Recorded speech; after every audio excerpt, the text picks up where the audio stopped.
Après plusieurs mois de travaux, la piscine intercommunale de Saint-Germain-en-Laye a entièrement été désossée.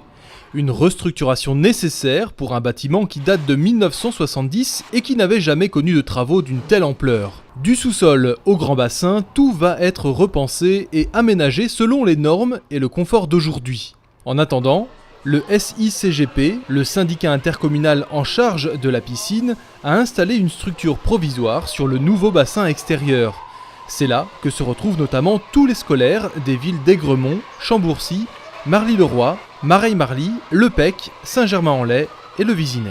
Il faut savoir que cette piscine, elle accueille tous les ans plus de 5000 scolaires.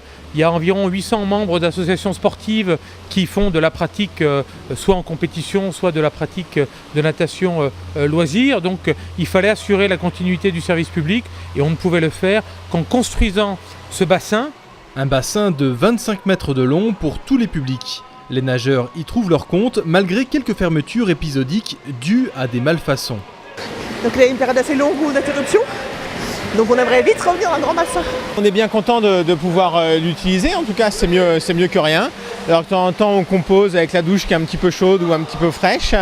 Mais moi je viens 2 fois par semaine et je suis content de ne pas avoir d'interruption pendant la durée des travaux. C'était effectivement l'enjeu des clubs de natation qui fréquentent la piscine. Si ça avait été fermé pendant 18 mois, c'était la catastrophe de fermer un club, de voir partir les adhérents. Or jusqu'à présent, nous étions l'an dernier 211 et cette année on est 191. On a réussi à maintenir nos effectifs. La structure provisoire est prévue pour 18 mois. Un cas unique en France, d'autant qu'on y retrouve tous les équipements nécessaires, jusqu'à la salle de sport, elle aussi délocalisée, le temps des travaux.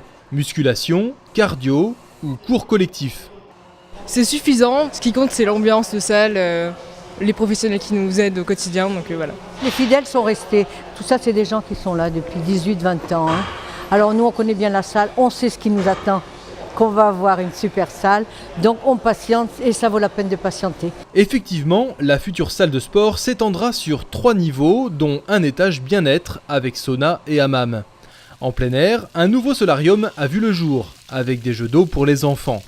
Lorsque la nouvelle piscine rouvrira au premier trimestre 2019, la structure sera démontée, mais le bassin, lui, sera conservé et fera office de piscine extérieure. Coût total des travaux, 16 millions d'euros, financés par de l'emprunt, des subventions et des recettes propres.